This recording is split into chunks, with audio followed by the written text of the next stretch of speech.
welcome to Using Data Cloud APIs with Mulesoft. My name is Danielle Larregui, and I am a developer advocate at Salesforce, working on the Data Cloud platform, and I'm here with my colleague. Hi, I'm Akshata Sawant. I'm developer advocate for Mulesoft. Let's get started. And I came in from Dallas, Texas. And I'm local here. I'm based in London. And today we're going to be teaching you how to use Mulesoft to work with a lot of different APIs and Data Cloud. But before we get started, I am going to be showing you some functionality. Oh, let me go back. Before we get started, although did you get it? Okay. Before we get started, we are going to be showing you some functionality that is in beta and that is not generally available. So we just want to remind you of our forward-looking statement, which says that Salesforce is a publicly traded company, so please make all your purchasing decisions based on what is available in the system today. All right. So how does Data Cloud work? Data Cloud is a data platform that got released a few years ago under a new branding and it got a little bit of a shine and a makeover from formerly the Customer Data Platform, also known as CDP and also known as Genie. And it allows you to connect a variety of disparate and disconnected source systems data to be able to harmonize it all into one unified data lake. Now, there's a wide variety of connectors that are out of the box for things such as Salesforce CRM, Marketing Cloud, Commerce Cloud, Amazon S3, Google Cloud Storage, Azure, as well as under our zero-copy umbrella, Snowflake, BigQuery, Redshift, and Databricks. And one of the connectors is also the Mulesoft connector, which is what we are going to highlight today, which allows you to bring in data from multiple source systems using the connectors that are in Mulesoft. And all of that data gets harmonized into Data Cloud's data lake, into data models, which we'll get a little bit into how those data models work. And then that allows you to build a single source of truth for the customer so that you can then start using this data in things like Tableau analytics, different AI models, as well as output it to other source systems as well. So we have a wide variety of out-of-the-box connectors, and we're going to be showing you what those connectors are today. So we are constantly releasing connectors weekly. Data Cloud deploys weekly. It's pretty crazy that we put in new functionality into the system weekly, and then what we do is we package everything up that deployed between a certain time frame, and then we put that into what'll be the spring release or summer release or winter release notes.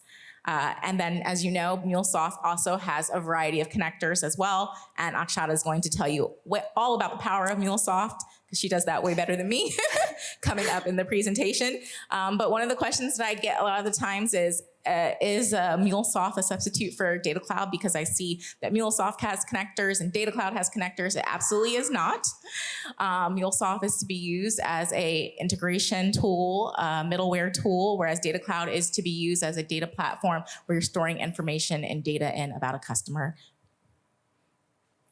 All right, so before we start just playing around with these APIs, we wanted to set a little bit of a foundation about how Data Cloud works and how ingestion in Data Cloud works. So I already told you we have a variety of out-of-the-box connectors that you can use.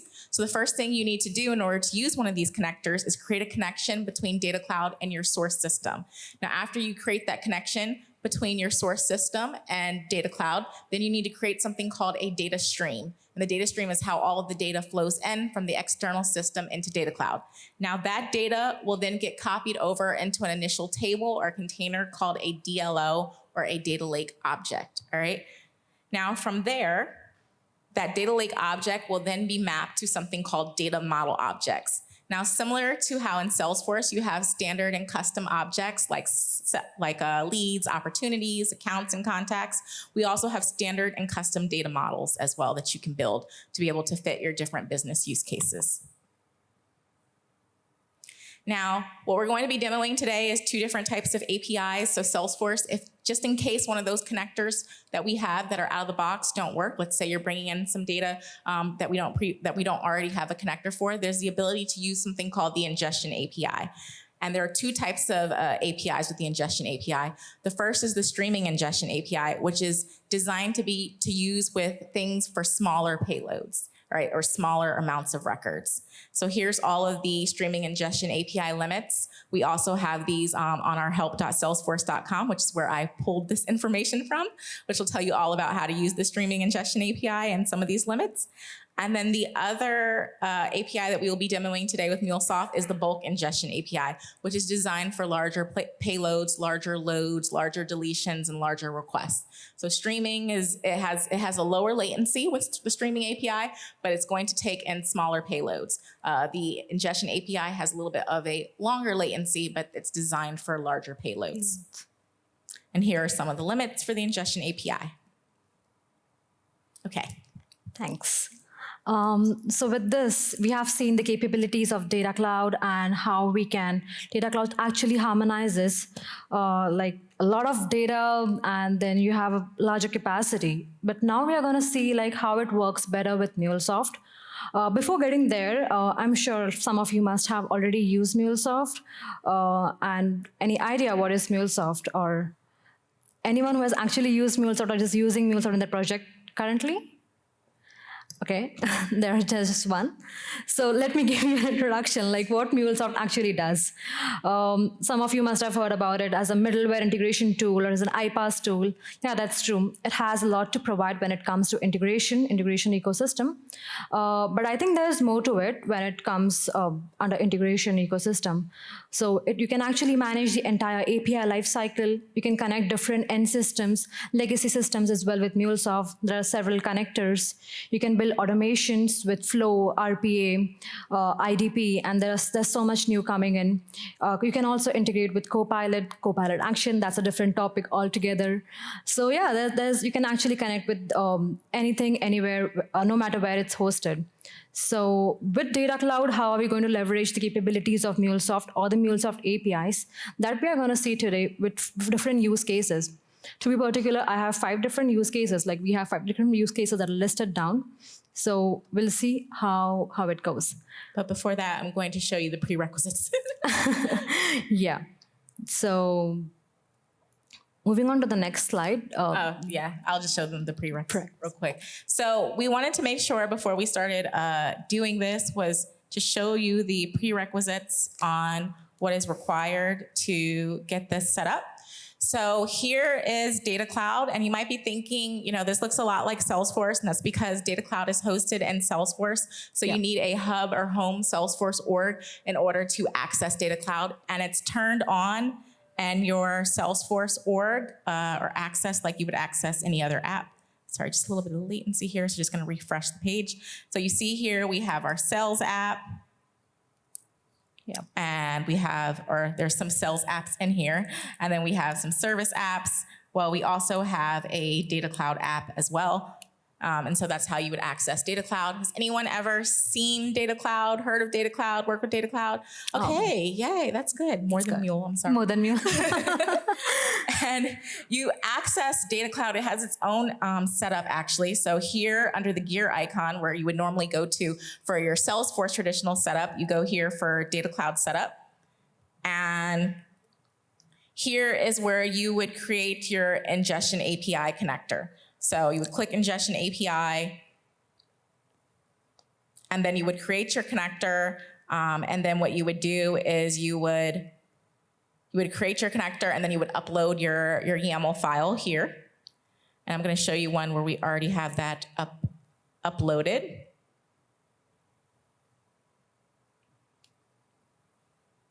And then after you upload your YAML, you'll be able to see your objects that you can start using to create your data stream. Now, the first thing that you need to do is after you create your connector and you upload your YAML and create your objects, you then need to go create a connected app. So who's created connected apps? Connected apps have been around for a long time, so I'm sure many of you. So you need to first create a connected app. You need to choose your authentication mechanism or how you're gonna do your auth, and then you need to grant your scopes under that connected app, okay? So after you come here, you create your ingestion API connector, you create your connected app, you choose your auth and grant your scopes. Then what you're able to do is go here into the Data Cloud app. Mm-hmm. And you go to data streams, and you create a data stream to start taking the records. All right, so you just go here, you click new,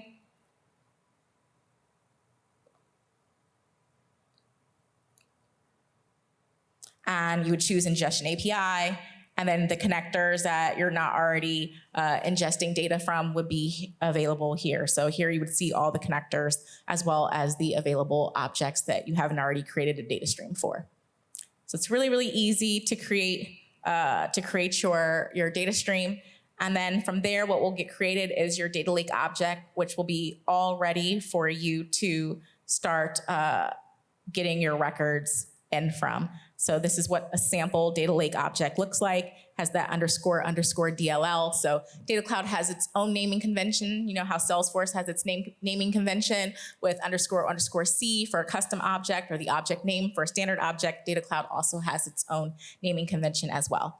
Now, after you create that data stream, then you can start using the APIs to get information in. Now, one thing that I quickly want to show you before handing this back to Akshata is that the amount of use cases are dwindling for needing the ingestion API, and that is actually a good thing. And that's because we are releasing so many connectors on a weekly basis. So I just want to go in here really quickly and show you some of the connectors that are already available. This just uses configuration, so you just put your auth in here, and then after you put in your auth, the connection is available to be used. So you can see there's a lot of connectors for MongoDB, different Oracle connectors, PayPal, SAP HANA, ServiceNow. Yeah. There's a wide variety of connectors, Workday, eBay. Teams might not work today. Teams might not work today because apparently Microsoft put out a patch, which also has me stranded, but that's another thing. my flight stranded. But I'll just show you how one of these looks. So you just put in the connector name and then some type of auth, and then it makes the connection. Now I'm going to hand this over back to Akshata to show you how the APIs work. Thank you. So going back to our slides, the first use case. Okay. There's a latency here as well. So the first use case is inserting data into Data Cloud's data lake using Mulesoft. So Danielle has shown us there are two ways we are going to do this. One is the bulk API, and the other one is the streaming API. So the first one, this is what we're doing. This is the very basic one, and we're going to use a streaming API for this. So it's a very basic use case for which I'll take you to the Anypoint Studio so we can see how the code has been implemented. So this is Mulesoft Studio, where you actually do the implementation, you do the transformation, you write the logic, and it's a studio, basically, the Anypoint Studio. We also have a newer one called Anypoint Code Builder. But yeah, that is something for a later day when we're diving into Mulesoft. So if you can see over here, we have a wide range of connector. We basically have a Data Cloud connector, which has different capabilities, right from bulk operations, getting insights. When you see there is a bulk upload job, there are profiles to get data about the profiles. You have query operation, and in the bottom, you can see there is a streaming API capability, which is streaming delete object and insert object. So the first use case says that we are going to insert an object. So all I had to do is just drag and drop this connector and basically just do the configuration. So when it comes to configuration, I'm going to insert the Salesforce consumer key, consumer secret, and configure it just like the way we configure any other connector in Data Cloud or maybe in connector in Salesforce. So it's that easy. So I have already done the configuration. We have already deployed the code as well on Cloud Hub. And let us check it out. So the first one is the streaming API, streaming insert, wherein give me a minute. So we have 3 records that we're gonna upload as a streaming with the help of streaming API, and the API name is Mulesoft customers, and the object is a customer, a simple one. So I'm just doing a send request, and I'm sure it has uploaded the data in Data Cloud, but it's going to take some time to for the data to populate it in Data Cloud. But we can go ahead and we can still check them out, if it has already uploaded or not, or if it's going to take some time. For which I'll be going to Data Explorer. I'll select my data lake object, and the object as well as Mulesoft customer profile. I hope this is visible for you guys. So it has uploaded the records. So this was actually the first use case, which was like very simple one, super simple one. The next one is querying the data from data clouds using Mulesoft. So you can actually query any data that is present in a data lake object, particular object, with the help of Mulesoft's connector. So that is kind of a second one. So for which we have used a connector, a simple query connector, which you can see over here. This is the flow that is responsible. So we're just inserting query. We are actually sending the query from Postman as, let me open the schema, the body. So it's just a query that I'm inserting. What all fields do I need? What is the record number? And how do I want it to be like ordered? So this is how it's going to, like, it has returned me all the records as per the design fields and everything that I've specified in the query. And the implementation for this one was also super simple. Like, I just had to fetch in the query connector, which was right over here, drag and drop in my canvas, configure it, and it's done. Before that, I've also done some transformation using Dataweave. So that is one part where you can actually leverage the capabilities of Mulesoft. So using transform message, you can, no matter how the complex data is or what kind of complex logical transformation do you want, you can do that with Dataweave. And you also have Dataweave with Apex if you want to go ahead and try it out. So that's available as well. This was like the second use case, the querying the data. The third one is deleting the data from data lakes object. So this is quite favorite like of ours because, right? Yes, because there's no way to currently delete data from the UI in Data Cloud. And so like this is really useful for querying the data, finding the data you need, and then being able to use those IDs to delete from Data Cloud. Yeah. So going back, like if you go into, and deleting is as simple as just inserting or querying the data. So all I had to do is like, let me first go into Mulesoft. I just have to write a simple delete code, which is like just delete. That's all, just one connector that I had to drag and drop. And in the Postman request as well, I have to specify only the number of records that has to be deleted. So suppose I have to delete record number 1 and 2, I'll just pass them over. I'll get a send and it has been deleted. Maybe we can go back to the Data Cloud as well and do a refresh to check if they have been deleted. I'm sure there's going to be some latency, so it's going to take some while to delete it. Maybe we can come back later and see if they have been deleted. Okay. Yeah, so we just needed to feed in the ID for those records. Yeah, so ID number 1 and ID number 3 that I have passed as JSON in the body of the request, Postman request. And we have got the response as well, accepted as equal to true, which is like, it has been deleted. But we'll make sure that they have been deleted. Let me refresh it again to see. No, it's going to take some time. Yeah. So meanwhile, maybe we can go to the fourth use case, which is transforming nested object to single YAML schema using Mulesoft.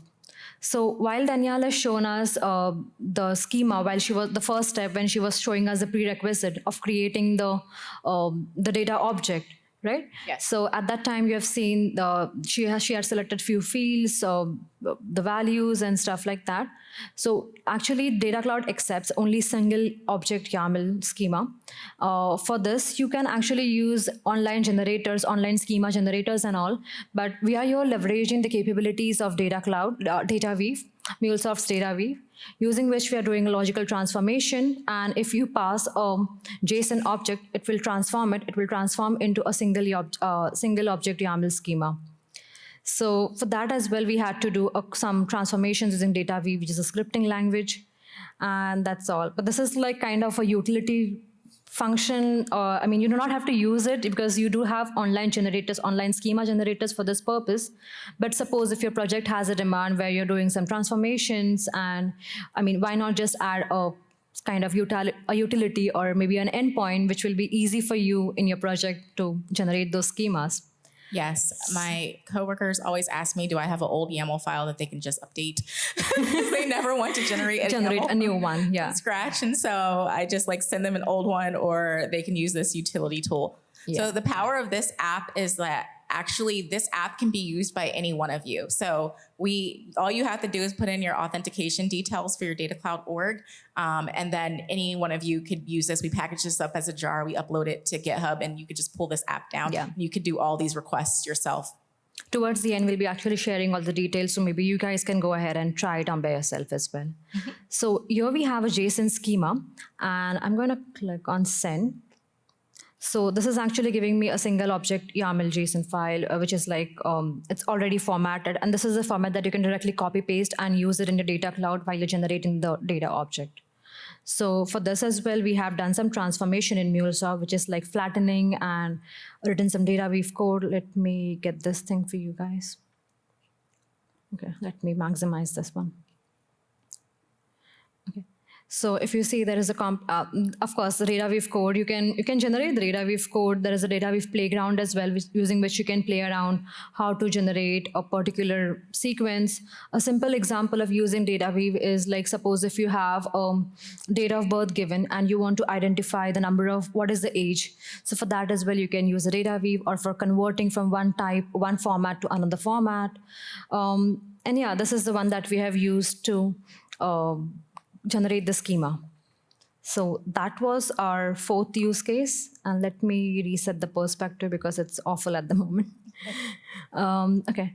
So moving back and going ahead with the fifth use case. But before that, let me see if the data has been deleted already from the previous use case. Yeah. So we had inserted like record number 1 and 3. So it has deleted record number 1 and 3. And I've just kept my record. So, okay, let me delete that one as well. So because we are going to do a fresh new upload. Okay, let me try this if this works. Yeah, it has deleted. It should be deleting all the 3 records now. Yeah, why I deleted all the records? Because the next operation is bulk operations. So we have seen the streaming API. We have seen the functionalities of inserting records, deleting records, querying and everything. And that was actually part of streaming API. So now what we're going to see is bulk upload. So you can actually pass a CSV file, or if you have a JSON data, and if it's actually in a higher amount, like a heavy data basically. So for that operations, you can use bulk APIs, bulk operations.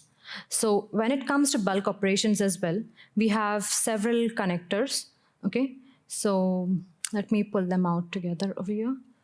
Here. So if you can see, we have bulk get job. First, we are going to create a job, then you can upload a job data, then we are going to close or abort the job, and then delete a job. So there are like particular sequence, and you actually have to follow that particular sequence in order to get it right. So if you can see over here, this is the entire flow sequence, wherein first I'm actually extracting the payload, which could be a JSON file, a JSON data, or maybe a CSV file, okay? And then I'm creating a job. So I'll be getting a job ID as well as soon as I create a job, okay? Then I'm going to actually store that job ID. The next thing is I'm going to upload the payload into, similarly how we have uploaded the payload using the bulk API, we're using the streaming API, we're going to upload it using a bulk API now, okay? And once our upload is done, basically we're going to do an upload complete. We have to stop that job or maybe close that job, only then it will be like fully uploaded. And if there are any errors or something, you can actually abort or terminate the job in between. But the job status also matters here. And only then it will be, like we'll see with the Postman examples and different, like how job ID, job status actually matters and how you can be like failing. Because this is kind of a new use case which we're implementing for the first time. And yeah, this is quite interesting. I put them up to this. Yeah. She was actually behind us for like last 2-3 weeks. Like, we have to get this done. This is like interesting. And this is actually interesting. So once the job is done, you have to also delete the job. Or if you don't want to delete the job, it will be automatically deleted after like 7 days. So yeah, that's on you. So let's go one by one and see how we can use the bulk ingestion, bulk uploading. So for the first one is like bulk upsert. So I'm upserting or uploading CSV data. So this is how the format is. And I'm keeping it simple again, 3 records. But yeah, this has a higher limit. It has like around the one that Danielle has shown us on the slide one. I'm not good with numbers, but yeah, it has a good limit.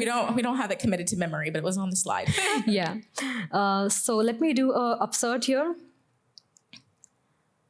And yeah, it has upsorted. So here you can see the state has upload complete, which means it has actually completed the upload. But sometimes you might get progress, or it has been like failed, or you have to be careful with the status.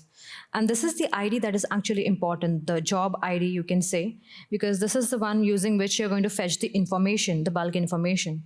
So similar thing you can do with the JSON as well, JSON upsert, okay, using a bulk API.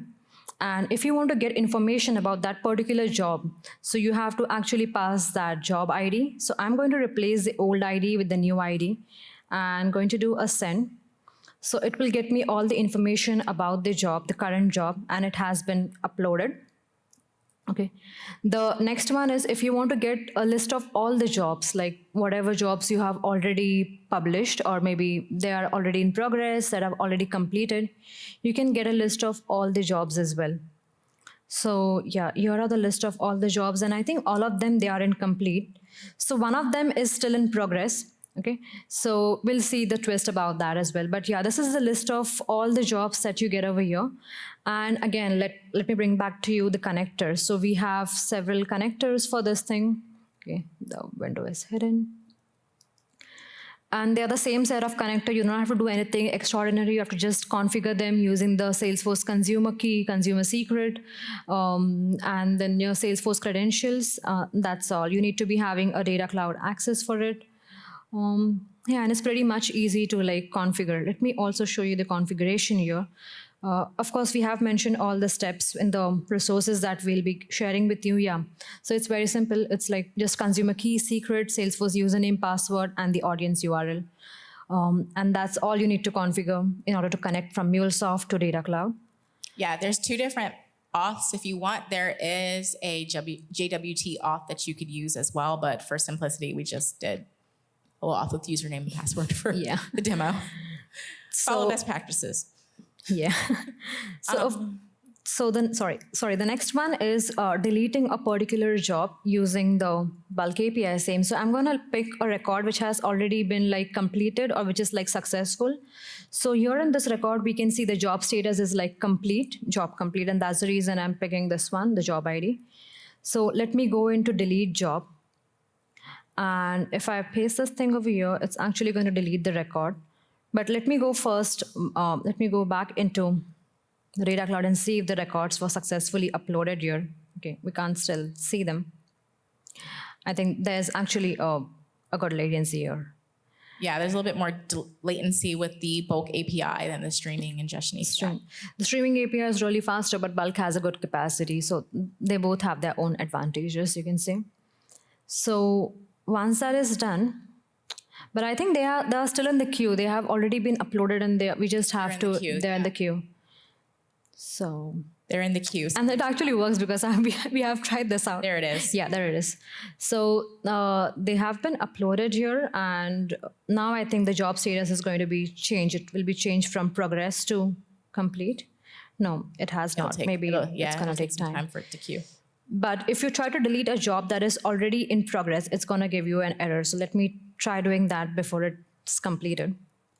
So you cannot delete a job while it's in progress. Okay, that was already completed. It just completed. Yeah, just completed, I guess. But if you're doing a job which is like a properly upsorted and stuff like that, and you do not have to actually delete a job, it will be automatically deleted anyways after 7 days. But yeah, we had a connector and we were like, okay, why not add another use case that will be something helpful. So yeah, both the jobs have been deleted. Yes. So even if you don't go in here and delete the job, the job will automatically delete after 7 days, the bulk API job. So you don't have to delete the job. But let's say you're doing like multiple jobs within a 7-day period. I think the maximum amount of jobs that you can have open is 20. So in those types of cases where you're going to be doing multiple bulk uploads a week, you are going to want to force the deletion of the job and not wait the 7 days to delete the job. So the reason that we're showing you this is because obviously there are some connectors that are out of the box, but for scenarios where there's not a connector that's out of the box, or maybe you want to do some complex transformations within Mulesoft, you're going to want to use the Ingestion API for those types of situations. Yeah. But again, like for this one, we can only delete what we call it as the job, not the record. For deleting the record, you have to again go back to the bulk API and the streaming API and delete it, right? No, you can still delete with the you can delete records in bulk with the bulk API. Yeah. But the thing is, the streaming API, you can only delete 200 records at a time. And with the bulk API, you can delete a lot more. So if you want to, for the streaming API, it's for a small amount of records. Like let's say you're sending records in a small amount of batch, but you want those records to post more often. I think the maximum latency for the streaming API should only be something like 3 minutes in terms of latency. Whereas the bulk API, it's going to be a little bit more latency, but you're going to be able to post a lot more records or delete a lot more records. And then when we were querying, we were using Data Cloud's Query API, that version 2 of the Query API. But what we really wanted to do was we really wanted to create an app that anyone can use and that anyone can start working with any of their Data Cloud orgs. So all you have to do is use your authentication details in this app. Anyone can pull down this app, configure it for their org, and then they can start using this app right away. So just create your connector and you can start using this immediately if you have Mulesoft. But even if you don't have Mulesoft has 30-day trial orgs that anyone can sign up for, no credit card needed. So you can go in there, and if you are a Salesforce employee, you get one for a little bit longer. Because I know sometimes Salesforce employees attend some of these events. You can get one for a little bit longer. So yeah, you can actually go to login.mulesoft.com or Anypoint platform. Basically, you can just type in Anypoint platform and you'll get sign up. You can sign up an org for 30 days. So there's another functionality I wanted to show, get all jobs. So I know we have seen the functionality which gets we have seen the endpoint basically, which retrieves all the job for us, but there's no connector as such for this one. So we have actually written a custom code in Mulesoft.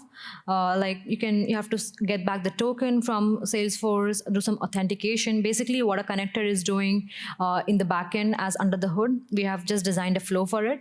And this was just done by Alex for curiosity, one of our teammate. And yeah, it actually gets all the jobs.